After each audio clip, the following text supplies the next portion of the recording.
हनुमान जी की शक्तियों का बखान तो संसार करता है, लेकिन एक बार हनुमान बाबा को जब अपनी शक्ति और गति पर घमंड होने लगा तो इसे देखकर भगवान राम हैरान रह गए।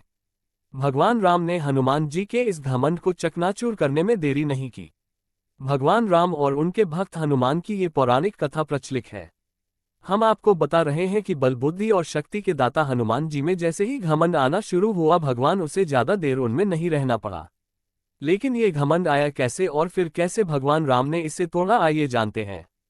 एक पौराणिक कथा के अनुसार भगवान राम अंतर्यामी थे। कब, कहाँ, क्या हो रहा और होने वाला है, ये उन्हें पहले ही पता होता था। एक बार हनुमान जी से उन्होंने कुछ कार्य करने को कहा। राम के परम भक्त हनुमान भला उनका कहा कैसे टाल सकते थे। वो तैयार हो गए, लेकिन इस बार उनमें इस बात का घमंड आने लगा।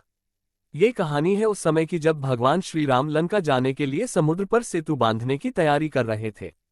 श्री राम जी की इच्छा समुद्र सेतु पर शिवलिंग स्थापित करने की हुई।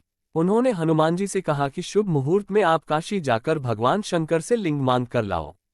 ध्यान रहे कि शुभ मुहूर्त में ही वापस आना है और इसे स्थापित करना है। हनुमान जी क्षण भर में काशी पहुंच गए। इस पर उन्हें गर्व का अनुभव होने लगा।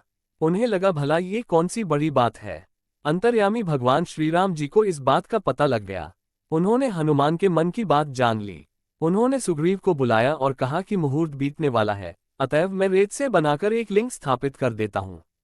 ऐसे टूटा हनुमान जी का घमंड। शुभ मुहूर्त बीतने ही वाला था कि हनुमान जी भी पहुंच गए। उन्होंने श्रीराम से कहा काशी भेजकर मेरे साथ ऐसा क्यों किया। श्रीराम ने कहा मुझसे भूल हुई है। मेरे द्वारा स्थापित इस बालू के लिंग को उखाड़ दो। मैं अभी तुम्हारे लाए लिंग को स्थापित कर देता हूं।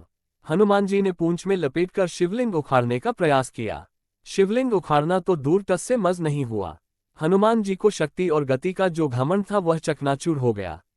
उन्होंने श्रीराम के चरणों में शीश झुका लिया और अपनी नादानी पर क्षमा मांगी। इस तरह अगर आप भी भगवान के परम भक्त हैं और अपने काम में लाख निपुण भी हैं तो भी आपको इस बात का घमंड नहीं करना चाहिए। कहते हैं घमंड तो रावण का भी नहीं रहा। अहंकार के आगे सब खत्म हो जाता है। झुके हुए पेड़ ही फल होते हैं। सूखा पेड़ तो ताड़ की तरह खड़ा रहता है।